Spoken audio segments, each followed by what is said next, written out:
Good evening, everyone. John Drummond here, host of the TNT show, The Nation Talks. And I'll be with you for the next 60 minutes with our special guest. You know, it's been another great day for British democracy. You know, every day, it seems, almost each and every day, there's a new scandal from Westminster. And it's about corruption, and it's about sleaze and all the rest of it. And I think I would hazard a guess that we can safely make the following assertion. The Conservative Party is the best party that money can buy. No question about that. Thanks for joining us this evening. As I said, we have another great guest this evening, and I'm really excited that he's able to join us tonight the TNT show welcomes Alex Salmond. Now, for the benefit of anyone who's been asleep for the last umpteen years, Alex is head of the new Alba Party, and we'll be talking about Alba and so much more besides. And we're taking your questions live for the next 60 minutes. So the nation talks, but you are the nation. It's not me, it's not Alex, you are the nation. So talk to us, send us your questions, and we'll try and answer as many as we can in the 60 minutes that we've got. So, in many respects, this is your show. Tonight, the nation talks to Alex Salmond. Tell me, Alex, how are you coping with the pandemic? Well, not too bad. I've got my second JAG tomorrow in Fraserburgh, so I'm looking forward to that. The first one had some ill effects that I'm not going to go into in any great detail, but I was glad to have it. It was well administered in Fraserburgh, I can tell you, and I was asked all the relevant questions, and it was excellent. So tomorrow I'll have my second JAG, and I've actually got a few interviews scheduled for the afternoon, so I better not have too much of a reaction to it, but no doubt I'll muddle through as normal. So, in terms of the pandemic itself, I mean, in some ways, obviously, we're talking about a worldwide tragedy. We're talking about lots of families losing lots of people and all the rest of it, and it's been a anguish for so many. There were some aspects of lockdown which probably arrived at a good time for me, actually, in terms of my own personal circumstances. So, I actually managed to lose 3 stone in weight, but I put a stone and a half back on again. It shows you what election campaigns do for you. But I think all of us, are going to emerge blinking into the sunlight. And the real task, of course, is to try and find a way to make sure that the world we emerge blinking into is fundamentally different and better than the one that we left. And that is going to require great efforts, because I don't see any real sign of that happening just now. I see a lot of words, but I don't see any deeds. Yeah. How are you coping personally? I mean, like me, you're no spring chicken. So, an election campaign, starting up a new party, there must be horrendous pressure. How do you That's cope? quite funny. I mean, I always thought that being an MP, and particularly when I was a backbench MP, was like running a small business. And of course, going back a while and running the SNP back in the 1990s was like running a small business. The SNP had 4 MPs when I became party leader in 1990. And you had to absolutely work for every ounce of publicity. Nobody would give anything to you. I mean, when I was an MP back in the day, I used to, this before internet and social media and all the rest of it, I used to go down to Victoria Station at 11 o'clock to get the first editions of the newspapers. And then I went back to the House of Commons and I started to phone around the radio and the breakfast television, which had just started up, and said, look, I've got a comment on a really big story for tomorrow, reading the papers. And I used to blag my way on to TVAM at 6 o'clock in the morning, because I'd go and record it at midnight out in the green outside the House of Commons. And of course, we'd get somebody better by 7 o'clock and I'd get knocked off the schedule. But I'd managed to get myself into the 6 o'clock spot. And that's the lengths I went to generate some publicity for the Scottish National Party back in the 1990s. Now, it's a bit like that with Alba. We're facing a media shutout from the BBC, quite disgracefully, incidentally. I mean, I know not many people watching this broadcast will regard the BBC as a public service broadcaster, the public disservice broadcaster. They are absolutely the worst. It's quite of a laugh, actually. I mean, I get accused from time to time by the BBC, incidentally, of working for a state broadcaster in RT. And no doubt RT is a state broadcaster, but my experience with them is a lot more benign than anything that a BBC journalist or correspondent would have. They never say boo to anything I do. Whereas people in the BBC, unfortunately, are subjected to all manner of constraints. And as an organisation, it certainly doesn't have, let's put it this way, there are 3 great lies in life. One is, darling, I'll respect you in the morning. 2 is the checks in the post. And 3 is, I'm a senior executive in the BBC and I want to serve Scotland. Now, I'm going to take you to task a little bit. I Good. was reading. Time somebody did. I was reading the what's in the Alba manifesto today, and in the light of what you just said, and I suspect a lot of people watching this will probably be murmuring and nodding in agreement. I noticed there is no mention of broadcasting. If you feel as strongly as you do, isn't this something that ought to be in the manifesto that say, look, we're going to clean up's the wrong word, but you know what I mean, make broadcasting, render it under democratic control.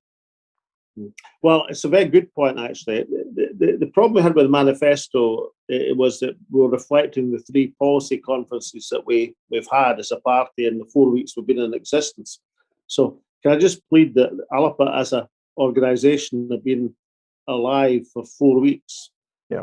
And the 3 policy conference which we conducted covered a range of, crucial things, economic reconstruction, independence for Scotland, the women inequalities, the range of health and education issues. And as it happened, although we dealt with arts and culture in Scotland, a very good paper from my old friend Grousepeter, but we didn't get around to a broadcasting paper, and hence the manifesto reflected the policy discussions that have taken to date. However, I have got news for you, and I know that Independence Live loves hot news. On Friday of this week, I'll be speaking to an Ofcom emergency committee convened to investigate the BBC's coverage in Scotland of the election campaign.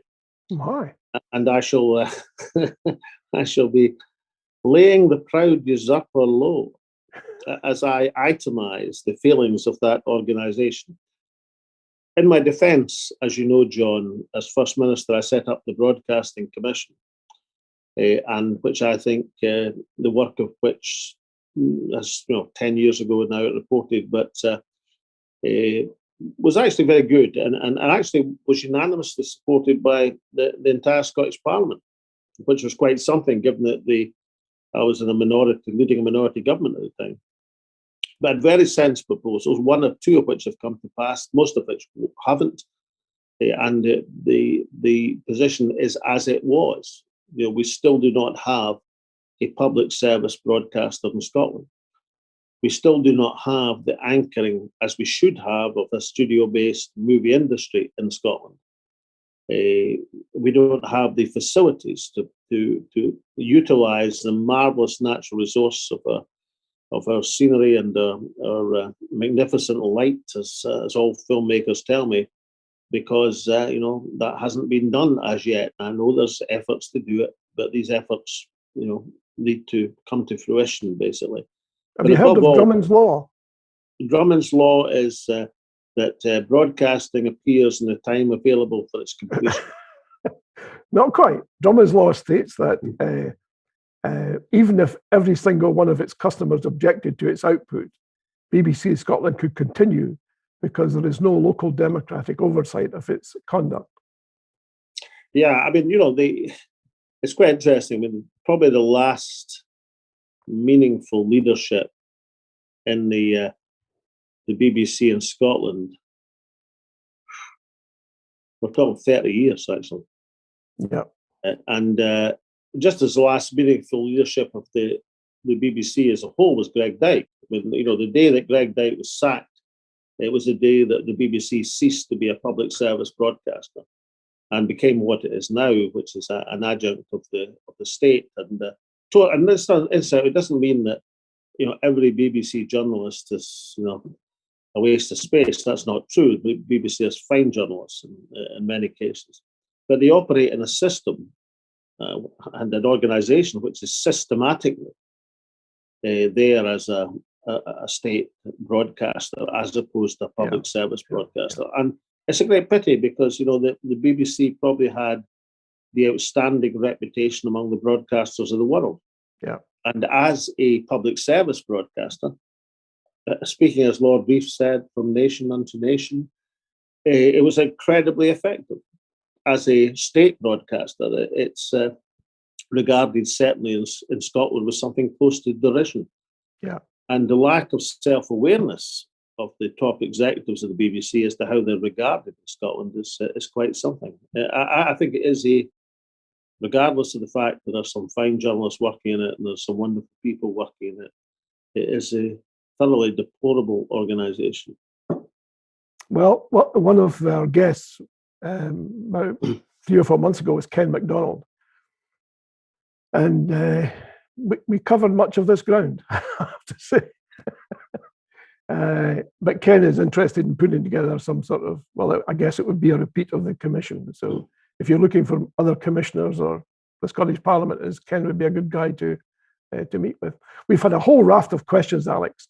So even though I've got a whole bunch of questions, we're going to put those to one side and we'll take some from the audience, if you don't mind. I'll start at the top, and it's a long, long list.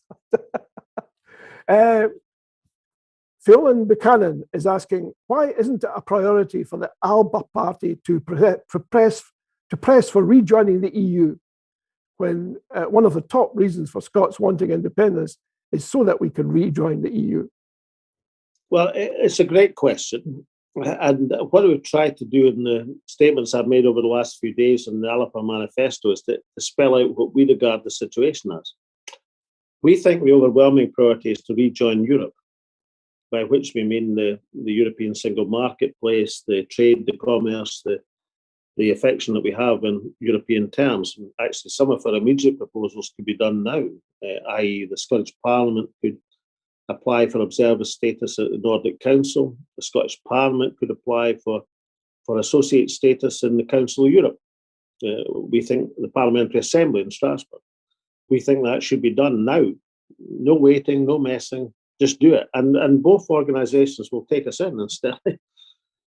More substantially, in terms of where Scotland is just now, we should apply to join EFTA, the European Free Trade Association. The 4 countries remaining in EFTA, that's Iceland, Norway, Liechtenstein, and Switzerland, would all be enthusiastic supporters of Scottish membership. Something that could be negotiated, I suspect, in 3 to 6 months and approved. And then through EFTA and through the good offices of EFTA back into the single market and the European Economic Area. The EU, best will in the world, even with an accelerated process, even with manifest goodwill among many countries, it's going to be a process that takes a minimum of 3 and perhaps 5 years. And, of course, a lot of countries in the European Union will be incredibly enthusiastic about Scotland rejoining. And we are outside the EU now. Yeah. And many countries, let's be frank about this, would like nothing more than to put one over Westminster. And I can imagine that, there isn't even a residue of support anywhere in Europe for Westminster politicians. The problems I had with Mr. Barroso back in 2014 are of nothing now. They are no more. Westminster has no clout, no influence, no pull, no direction with the European Commission or individual member states. But not every European member state is going to be as enthusiastic about Scottish membership as the Swedes, the Finns, the Danes, and the French and the Germans will undoubtedly, or the Italians actually, will undoubtedly be. Some member states are going to have doubts and questions. Spain probably in the van, but others as well. So this is not going to be a walk in the park for us. And it is absolutely vital that we don't conduct these negotiations from limbo. The negotiations that we conduct with the European Union on future membership should be conducted from a position of strength. And I believe a position of strength would be an early accession to EFTA and the European Economic Area. Being in EFTA and the EEA, it's not a bad berth. Switzerland, Norway, Liechtenstein, and Iceland are all comfortably in the top 15 in the world in terms of wealth per head. This is, whatever else it might be, economically, it's not a bad place to be. Yeah. And people say to me, Scotland isn't like these other countries. Switzerland obviously has a huge tradition in financial services. My goodness, if only Scotland had a huge tradition in financial services. Norway, of course, is a a huge resource economy with hydrocarbons coming out of its ears and ample supplies of renewable energy. I mean, my goodness, if only Scotland had hydrocarbons and an ample supply of nuclear energy. And Iceland, of course, is a country surrounded by a continental shelf and fantastic natural resources and fish stocks. Well, my goodness me, if only Scotland was surrounded by a massive continental shelf and ample supplies of fish stocks. I'm merely saying that isn't a bad place to be. And whether you think that is a permanent place to be, or alternatively think it's a great staging post in which to negotiate European Union membership, it's something that could be achieved in early course.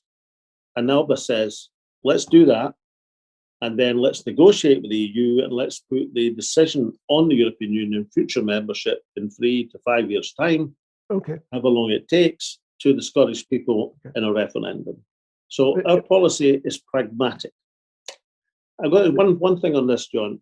I'm greatly affected because we're all part of all we've experienced. 25 years I spent representing the fishing communities, the great fishing communities of Scotland, at the heart of the fishing industry in the Buchan Corner. Peterhead, the largest whitefish port in Europe. Fraser, an amazing port for langoustine and shellfish. These people were among the most pro-Brexit in the UK, and certainly the most pro-Brexit in Scotland. A minority, but pro-Brexit. They have been betrayed. They have been let down. They've been sacrificed, jeopardized. They have, go wind the clock back 3-4 years, and you couldn't go down to Peterhead Harbour without tumbling over Nigel Farage or Michael Gove or Boris Johnson. They're nowhere to be seen now. And what's happened now is the family businesses built up over generations are in serious trouble. They've survived so many things, but can they survive a collapse in the marketplace? With the prices for langoustine, for shellfish, for quality whitefish, the European market just obviously aren't there. Now, they would have been having difficulty anyway because of COVID, but they're having maximum shutout because of COVID plus Brexit. Now, take you back for a second. You mentioned the oil industry, and we've had some questions about that. Our Alcock, his question or her question is: Alba supports, in quotes, support the transition away from fossil fuels by introducing a wellhead production tax on Scotland's offshore oil industry, close quotes. How else will Alba support a rapid and fair transition from oil? Well, I think that's a very interesting move in the Alba manifesto. It was one actually suggested by Jim Walker, who's one of the Alba candidates, a world-ranked economist. He points out that corporation tax is a very ineffective and pretty useless way to tax a hydrocarbon industry. And a wellhead production tax gives you much more flexibility. And where we see that the importance of this now, I mean, I believe, and one of my great regrets is not convincing that idiot Alistair Darling and Gordon Brown to go ahead with their promises with regard to the Miller project, which was the great carbon capture project of 2005 to 2007.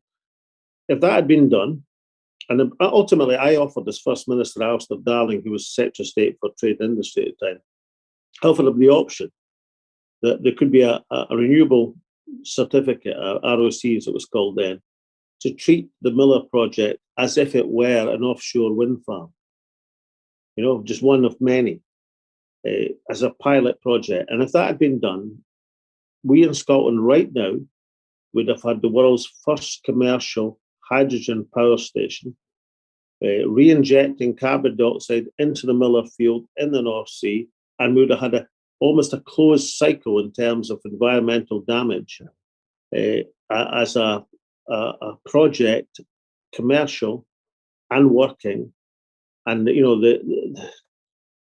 great innovators and scientists and industrialists of the planet right now would be beating a path to Peterhead Power Station to see how it was done. The pre-combustion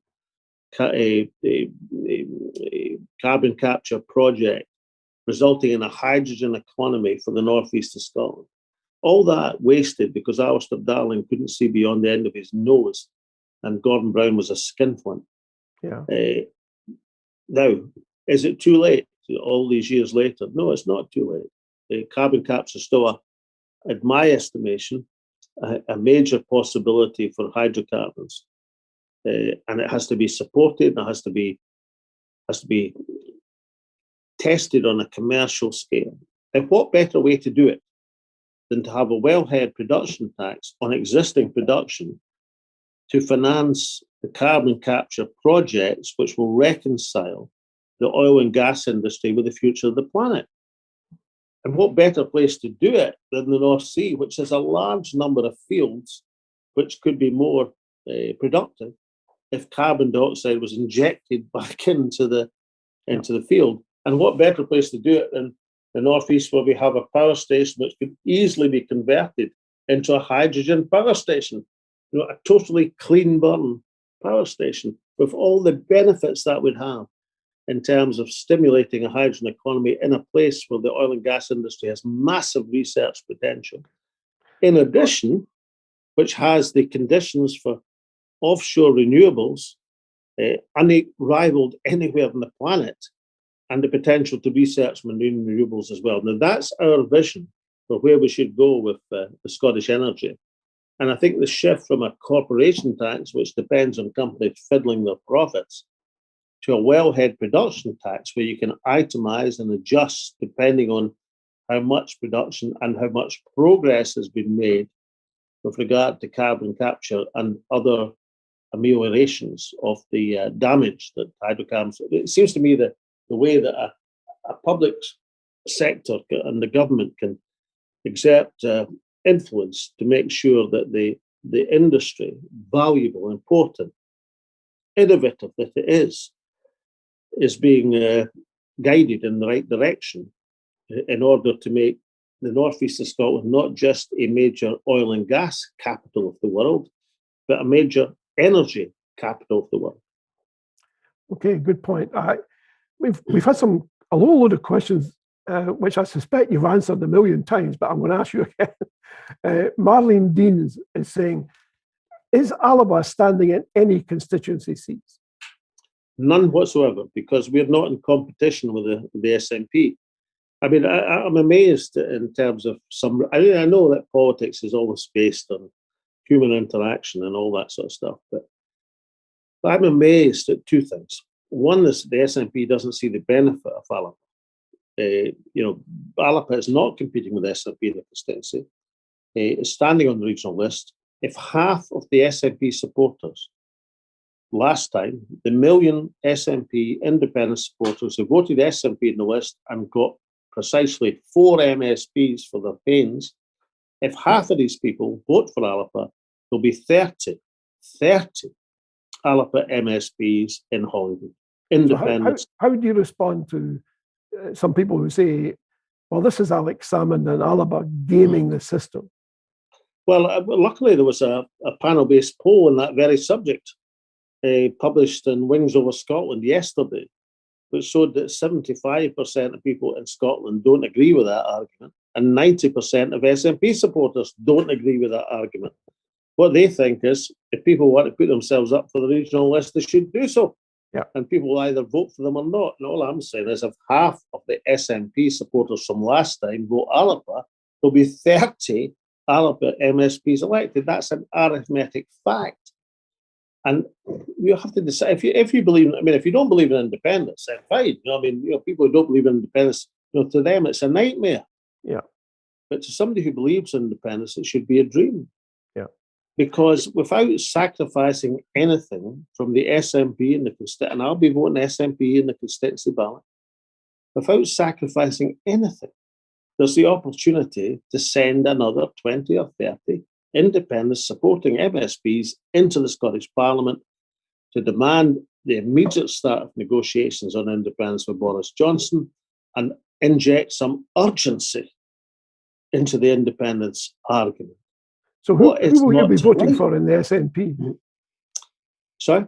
I'll be voting for Gillian Martin, who's the candidate MSP is now for Aberdeenshire East. So you'll be voting for Gillian Martin? I'll be voting Gillian Martin for the constituency and Alba on the regional list. And there's some guy at the head of that regional list. I can't remember his name. He claims to have been first minister, but I mean, surely that's just a guise.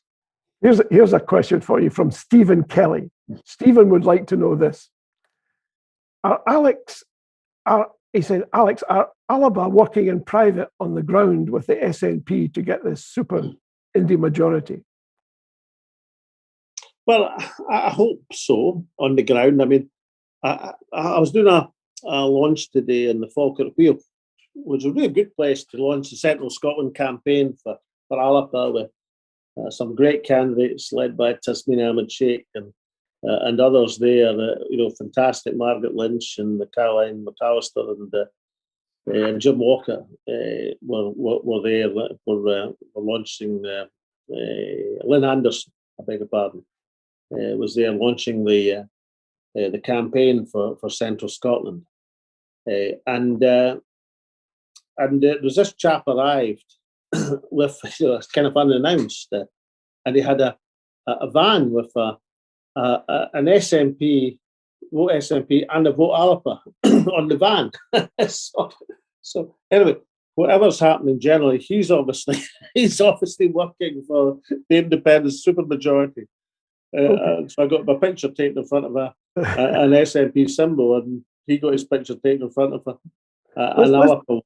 So it's happening. I think it's happening. But look, never mind what high hegians say. This high hegian says vote SNP in the constituency, Alba on the ballot. Okay. Never mind people whose feathers are ruffled. Anybody who understands the arithmetic, who wants to see Scotland move forward to independence, will be voting SNP in the constituency and Alba on the regional list. Okay. Yeah, moving on to finance and economics for a second. James Cullen is asking, will Alba engage positively with economists who promote MMT theory, as opposed to those who believe a government that borrows from itself is creating a deficit? Could you give me the theory again? I mean, is that new monetary what's been asked about? Or? Modern monetary theory. Yeah, new monetary, as I thought. I mean, this is a strange thing for me to say. I'm quite friendly to new monetarism as an economist. I was talking to Jim Walker today. I put out something, and this is a true story. I put out something that said, look, Alba has 18 women candidates, 14 men candidates. We've got 7 elected councillors standing for election, of 4 former members of the SNP National Executive Committee, 1 farmer, 1 former boxing world champion, 2 economists, 1 former First Minister. And Jim Walker said to me today, who's the other economist? And I said, it's me. I'm the other economist. Okay, I fell among thieves at Westminster in 1987, but I'm still at heart an economist. And I said, oh, really? I didn't realise. That's so fine, One of my own candidates doesn't realise. But Jim is a great economist, incidentally. This now part-time economist is rather friendly to new monetarism, which is rather interesting because I'm a pretty old-fashioned Keynesian, and I was extremely hostile to old monetarism. The free control of money supply theory. I am friendly to the idea that we are in an era where people have to understand that because people are looking for secure assets, then interest rates have been driven to incredibly low levels. This should be seen as an opportunity, not to enrich the bankers and those with connections. This should be seen as an opportunity to refurbish, to reconstruct, to invest in the physical infrastructure of the nation. Now, let me give you an example, and just give me a wee bit of time on this, John, because this is really important. The SNP has the most ambitious housing programme of any of the conventional Holyrood parties. They're going to spend £3 billion, I think, over a 10-year period to refurbish or to create 30,000 new socially rented houses. Right, great. Except it's about a third, if that, of what's required. if we're going to tackle the Scottish housing crisis, if we're going to have the availability of a variety of types of homes to rent, we don't need a 3 billion of expenditure over 10 years. We need 10 billion over 5 years. We need not 30,000, we need 100,000. And we need other things. We need a new generation of care homes, purpose-built, properly built, to improve the amenity of the residents, and also the capability of making them secure from health challenges and all sorts of stuff. To do that, we're going to require the powers of independence. You're not going to do it within a devolved budget, no matter how hard you try. You can make a start, of course, but to do it, you've got to have borrowing powers. Now, if the Scottish National Investment Bank could borrow right now, it would have no difficulty whatsoever in borrowing not 3 billion, 10 billion over a 20-year period. I guess probably just over 1%. I guess the modern monetary theory would say you don't have to borrow the money, you can just print it. You could print the money, of course you could, but you could, well, let's just take it on where we are now. You could borrow that at 1%, no more than that, over a 20-year bond right now. And you can invest in Scottish housing infrastructure for a rate of return, well, certainly not less than 3%. And I'm being very, I should use the word advisedly conservative there. So what's not to like? Yeah. That could reposition, recast, reconstruct a huge area of Scottish economy and Scottish society, and do it on a basis that meets the scale of the challenge. The one thing you'll need is borrowing powers or a new monetary system, the ability to have a Scottish central bank and a Scottish currency. Yeah. But whether you do it by a generation of capital and credit and borrowing against yourself, which is what new monetarism would tell you, or whether you do it conventionally in the marketplace, you have to be independent.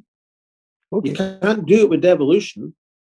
And incidentally, if you care about Scottish housing and a recovery from COVID, you're not going to wait, as some people tell us, till 2023 or 2026 if you're the Greens.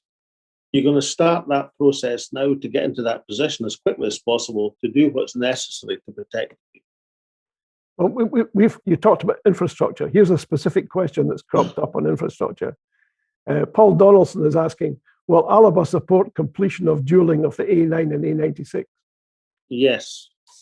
The same argument, I'll tell you why. The same argument applies. There is any amount of capital available at reasonable rates, either by direct borrowing, backed by government guarantee, by bond issue, or once you have the capability through a central bank. And this, incidentally, is why people say, oh, why didn't you support a Scottish currency immediately back in 2014? Because we were in a different world in 2014.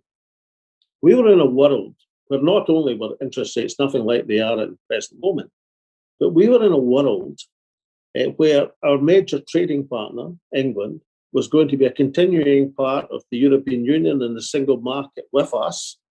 And there'd be no immediate sign, nor should we wanted any immediate sign of a variation in these trade patterns. Yeah. We're now in a world different entirely in terms of the international context and what's available in terms of capital.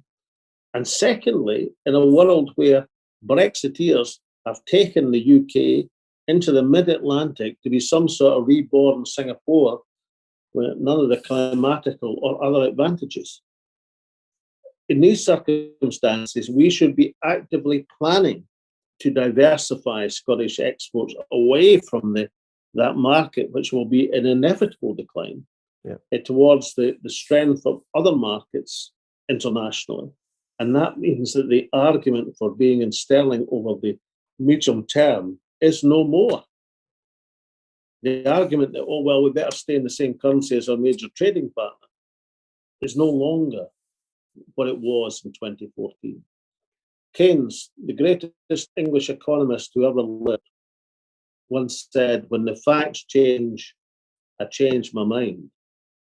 The facts have now changed, and the independence case has to be brought to terms with reality, because believe me, reality will not come to terms with the independence case. Yeah, I think that's a fair point. I've got 35 questions, and we've only got 20 minutes or so. Carlo, my glamorous assistant, to see if you can get the plug from next door, because this has got 10% left. So it's through the next door, Carlo. No, through where we were. This is the iPad plug. If we can get it plugged in. But anyway, on you go. We've still got 10% left. Does Alba think Orkney and Shetland should have more powers and have a relationship with Scotland similar to that between Denmark and the Faroes? I mean, I did the initiative on the island councils and the island agreements and things as First Minister. I think that should have been continued, to be quite frank, in some sort of fashion, because we came to terms with the island councils in terms of what they wanted and what could be provided, and that was a good move before 2014, because it meant that the divide and rule tactics of the Unionists couldn't be deployed in any effective way, and they weren't in any effective way, and that didn't happen by accident. I mean, if you compare it with the 1970s, where they were talking about nothing else but, Shetland being part of Greater London or whatever. Yeah. But I just wonder if that's been pursued with the same degree of enthusiasm over, and it should be, because the island communities have distinctive needs and they're entitled to distinctive status. And as long as people, my view on this, as long as people are treated with respect, they'll regard themselves as an integral part of the Scottish nation. Yeah. And the only danger you have is to do to the islands as Westminster has done to Scotland, to alienate people through your attitudes. And if you don't do that, if you show some understanding and empathy, then everything will be just fine. But yes is the basic answer. That I'm in favour of more island autonomy and more island responsibility. One last question about economics, if I may. What's your view on the Growth Commission? You mean the No Growth Commission? Look, I'm not going to get into. I've said during this campaign, I'm going to keep things on the national and on the positive. Obviously, I've known Andrew Wilson for a long time, and obviously he's a talented person, and etc. But I think the SNP have been extremely fortunate in the weakness of the opposition that they've faced over the last few years. Because if you ever wanted to have an albatross hanging around the neck of any movement, then the Growth Commission was that albatross. I'll give you one example of many. The idea that Scotland, who has had its resources and its potential cut off,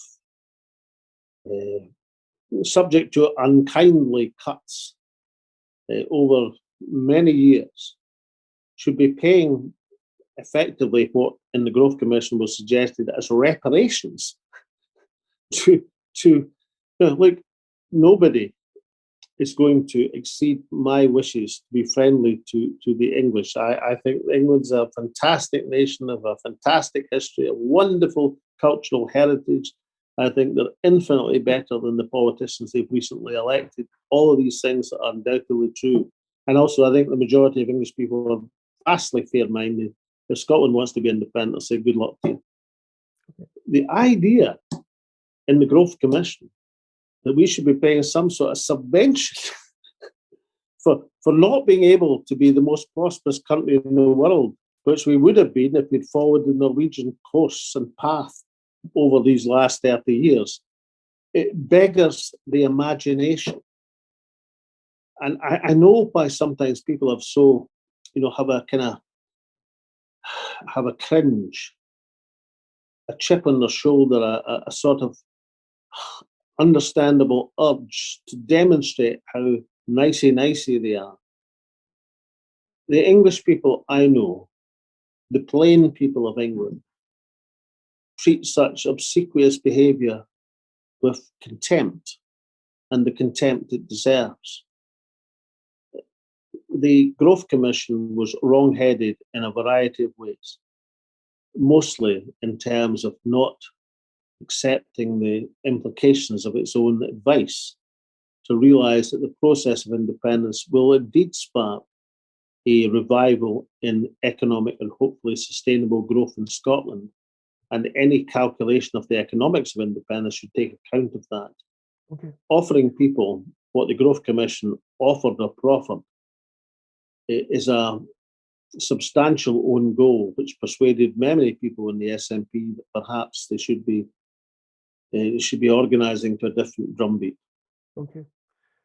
Thanks for that, Alex. Here's a changing tone and changing subject completely. Here's a question from Angela Leach, and she says, my son lost a trans friend, Jamie, to suicide. Does the Alba Party have any plans to help minorities like my son's friends? And what could help them from killing themselves and make for a more equal and fair, user-friendly environment and society for all? Well, I think in Alba argue that we've got to, will you give me just a second, we're going to find a place to plug this in. There we go. I'm told by Carlo it's where the button is. Mm-hmm. That could well be. Is that on? Yeah. You switched it on. Excuse me. I think the Alba proposal in this is by far the best. I mean, this self-identification is causing, huge disruption in people in society who should be on the same side. Joanna Cherry is, a long-standing friend of mine, and a long-standing feminist, lesbian campaigner, old school from, people who are battling for recognition of gay rights when society, every hand was turned against them. When people like that are described as transphobe and attacked as transphobe because they are standing up and asserting hard-won sex-based rights gained over a generation and more, not just the women's toilets, but I mean medical facilities, the right to be examined by somebody of your own sex, the dignity and aspects which are accorded to that. If somebody's arguing for that, you can't do what's been done and say, well, deplatform this person, we'll be, describe her all sorts of names, we'll take down our Twitter accounts, we'll do this, that, and the next thing. It's extremely bad. Oh. Therefore, what we have to do is find a way to take the heat out of this issue. The Citizens' Assembly idea, which has been pioneered is one of the things that's come out of the Scottish Parliament in recent years, which is actually very beneficial, very good. Let's take it there.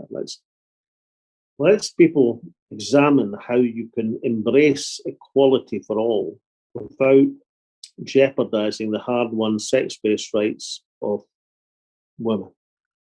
And do it on a basis where there's more light than heat, and we can come to an agreed position. Okay. I sometimes wonder about folk. I'm the first minister to introduce equal marriage in Scotland. I'm the one who went in to talk out the issue with the various denominations of Scotland, every single one of whom was hostile to the proposal, with the exception of the Quakers, who could have been more forceful in their supportive arguments.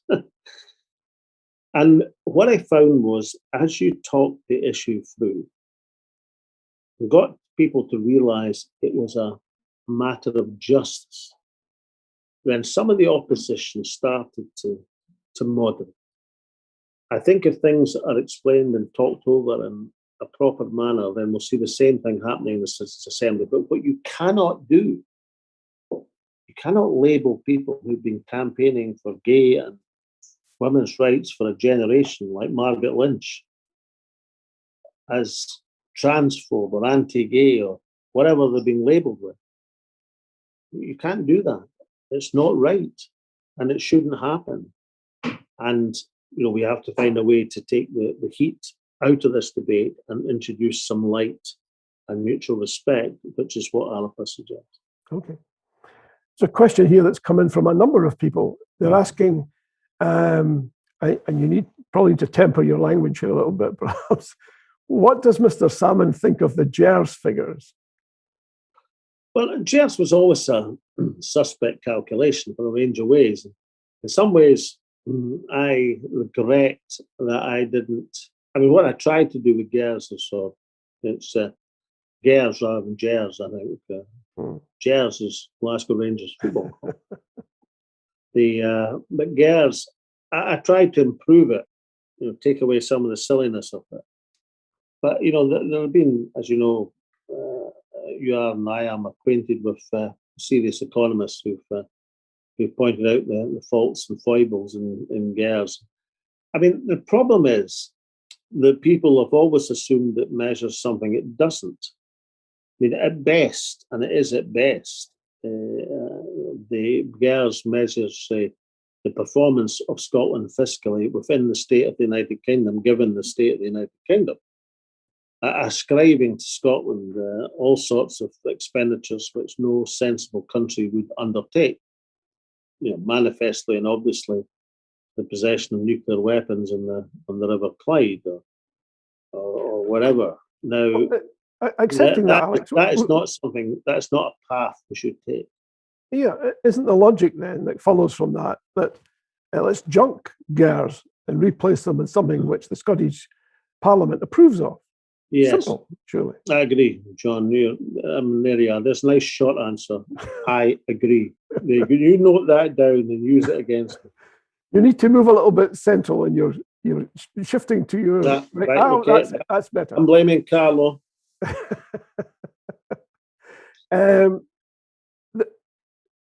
I noticed that it's a personal thing of mine. I noticed that Alba has signed up for a written constitution. Is that an important consideration for you personally?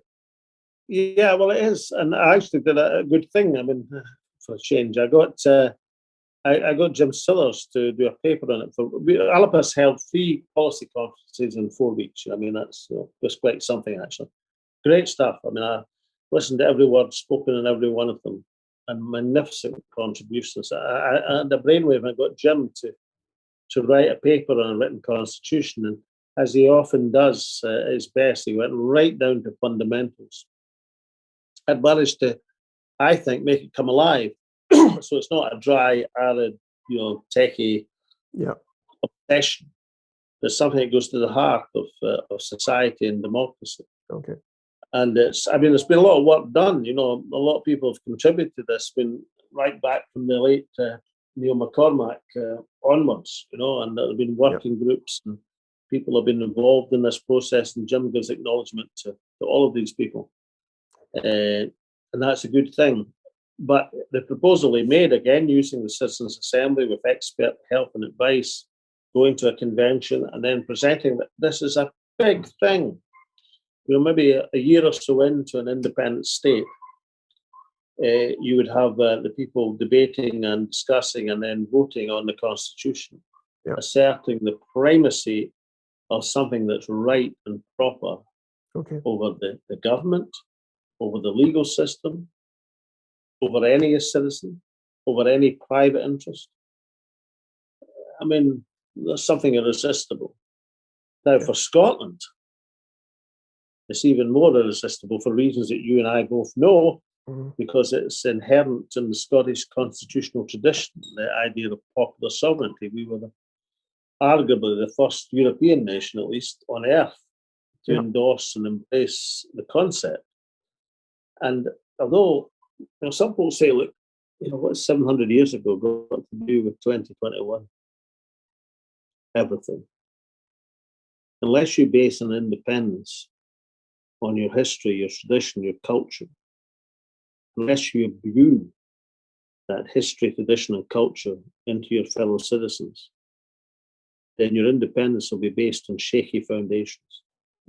I despair, absolutely despair, of the lack of interest of many people in the the national movement into the constitutional traditions of Scotland. The people who don't understand the significance of that cannot really understand the significance and the importance of Scotland's move to independence. Here's a question. Thank you for that. Here's a question that comes up time and again, Alex. And this one is from Susan Campbell Creighton. And Patty has arrived. Hurry up. Before you dig into the refreshments then, Susan Campbell Creighton is saying, one of the biggest arguments against voting for Alba on the list is that back in 2011, that the both votes for SNP worked. She says, how do I explain that to people who are interested in voting for Alba on the list? And who did you say asked the question? Susan Campbell Creighton. Suzanne, right. Sorry, I beg your pardon, okay. Suzanne. Well, actually, you've asked exactly the right question of exactly the right person, Suzanne. In 2011, I did not argue for 2 SNP votes, both votes SNP. On the list vote, we argued for Alex Salmond for First Minister. Rightly or wrongly, actually, rightly as things turned out. We gave people a reason for voting on the list, which was to make me continue to have me as First Minister. The SNP haven't given a reason for voting on the list because there isn't a reason. Just repeating the mantra, both votes SNP, doesn't cut it. Yeah. We know the SNP are going to be totally dominant on the constituency section, and rightly so, because the opposition is rubbish. I mean, we're talking about powder puff, useless, ragtag and bobtail opposition from Tories, Labour, Liberal Democrats. So the SNP are going to sweep the constituency section. If that happens, SNP votes on the list will be wasted. Totally, utterly wasted to the independence cause. And some people say, oh, well, we could vote Green. I mean, when I became First Minister in 2007, there were 2 Green MSPs. There were Patrick Harvey and Robin Harper. Patrick was sort of in favour of a referendum on independence. I wouldn't describe it as a matter of conviction for him, but he was sort of in favour. Robin Harper was and Robin was a very nice man, a very good parliamentarian, excellent guy. Robin was dead against independence at any price. They were 50-50 split at best, and frankly, I would count Robin's substantial opposition rather more heavily than Patrick's anemic support. And so it's continued. You know, Patrick last election said, well, you know, it's not really the Green agenda to support promote independence. And the Lorna Slater, isn't it? The Green co-convener in this election, just on Sunday there, said, you know, it's not part of our independence, not part of our agenda. You know, we would not, you know. So the idea that, I mean, the Greens are a perfectly valid political party here and elsewhere, embracing a fantastically important movement for fundamental change in society. All of these things are true, but describe them as in their waters an independence supporting party is stretching hope over experience. Yeah. Alba is an independence priority party. And if just half of the SNP voters from 2016 switched to Alba on the regional list, then we shall elect 20, perhaps even 30 additional independence supporting MSPs into the Parliament, which will make the world of difference if you want Scottish independence. Now, if you don't want Scottish independence, then fair enough, vote somewhere else. If you want Scottish independence as a priority on the regional list, okay, vote independence and vote Alba. That's interesting you say that, because we've had a whole bunch of questions about bearing in mind the antipathy that's also already been demonstrated. People are asking, how the heck are you going to be able to work with the SNP in the Scottish Parliament, assuming you're elected, along with 29 or so others? No, the antipathy is not from me. I mean, I love the SNP. I adore it. That's why I'm endorsing it in the constituency.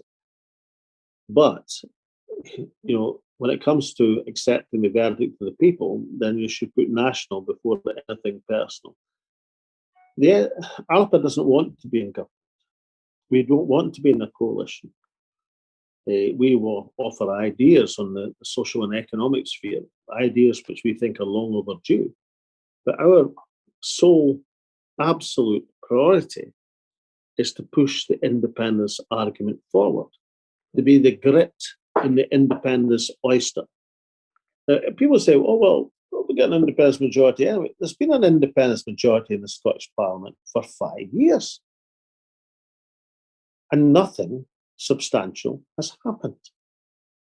Now, I'm sure that people thought, oh, well, only we wait till after Brexit, only we wait till after the referendum, only we have to wait till after the thing is negotiated, if only we wait till after the pandemic, if only we wait for this and wait for that and wait for the next thing, then will be the right time to carry forward independence. That seems to me in danger of saying the time will never be right. There'll always be something more important, more urgent, more of a priority than forcing forward the independence argument. Okay.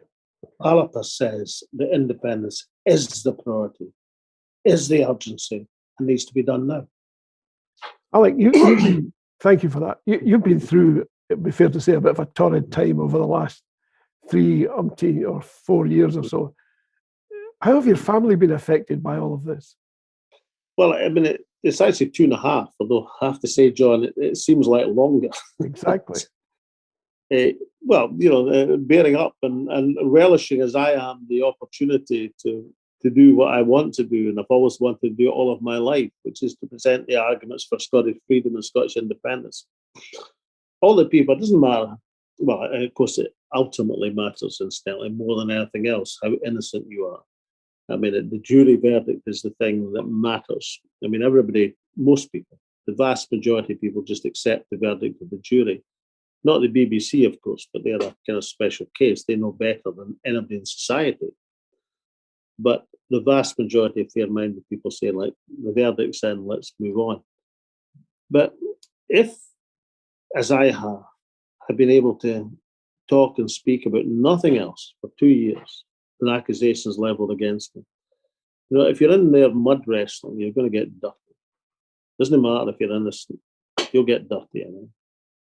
And therefore, this campaign, John, has been a bit of a release for me. I'm enjoying myself enormously. I'm having a hell of a time. And like nothing better. Well, last week I spoke to 104 European, overseas, international journalists in the International Press Corps, in one press conference. I think it's just had a fantastic time. And what's really fantastic about it? Every single question was about the future of Scotland, about things that matter. And just about any one of these international journalists could have held a seminar for the Scottish Press Corps, who collectively, well, they'd have slept through the Sermon on the Mount. Well, our time's almost up, Alex. Thank you. It's been very, very interesting. I hope you've enjoyed it as much as the audience clearly has. We've had more questions tonight for you than any single guest. And we've done 50 shows, by the way. So 50. We're not wet behind the ears. Are you looking for some sort of quake or something for your 50th show? I'm simply stating a fact. I'm simply stating a fact that here you are. You're pulling in the audience. Good style. Thank you. I appreciate it. Susan Campbell, by the way, Creighton has been back to say, Alex, you look tired. Take the rest of the evening off and relax. Please. No, I'm gonna have my patty and oatcakes. I might even have a wee sip of champagne red. This is all very. So I should explain this. A totally private occasion, nothing commercial about this whatsoever. All COVID compliant and all the rest of it. Well, so you deserve it. What I would say, Suzanne, etc. But we've had an active day. I started in Aberdeenshire at 7 o'clock this morning, and I'm currently in Livgate, and I'm heading back to Aberdeenshire now. But as they say in all the best stories, I retire tired but happy. There you are, Suzanne. There's the answer to your question. Thank you for that, Alex. And as always, we have a formidable list of guests coming up. You can read about them in the www.whatsonguide.scot. We're back next week, and I'm hoping that again we'll have a very special guest. Next week, we hope to welcome Nicola Sturgeon. Not to be missed. We're waiting for our team to come back and confirm or otherwise that April 28th works for her. But let's assume she's going to be with us. Get your questions in, as you did with Alex, well in advance, so we can make sure that we get a chance to put the questions to Nicola. And also a reminder, please, look out for Dr. Elliot Bulmer's Constitution column in the Sunday National. He's going to be talking about, listen to this, he's going to be talking about the new groups that have been formed. Alex will know all about this, to bring about independence for Northumbria and the north of England. Maybe at this pace, they'll be independent before we are, who knows. And very importantly, please, the folks who put together India Live, Kevin Gibney, etc., do a fantastic job. They provide all of this for you free, there's no charge, and I can tell you it's a quality offering. You'll see all about it in the What's On guide. Support India Live wherever you can. And bearing in mind Alex's remarks about the BBC and other institutions, they very much deserve your help. Thanks again. Good night, and join us next Wednesday. And remember, it's been a great day for British democracy. Good night. Thank you, and thank you to Alex. Bye, John.